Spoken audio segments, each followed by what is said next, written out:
Qui connaît le processus de création d'un diamant? En fait, à la base, je sais que tu connais la réponse. À la base, un diamant, c'est du charbon, c'est du carbone. C'est ce qu'on trouve dans un taille-crayon.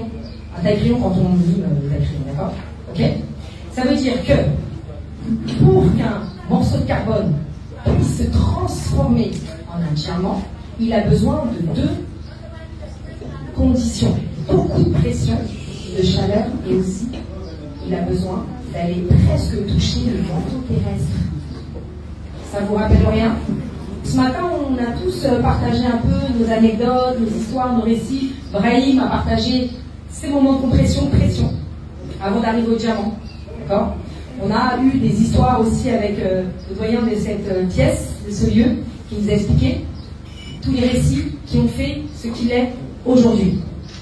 Et on va retrouver ça dans le mot Rahman, qui est un des mots d'Allah subhanahu wa ta'ala, qui, l'amour, se manifeste par la transformation d'un être humain, d'un fœtus vers un adulte. Cela va demander de poser un genou à terre.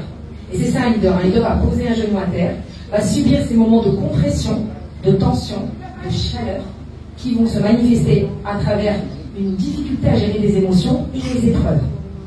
Donc c'est des mécanismes de souffrance, de blessure. Est-ce que ça va par rapport à ça?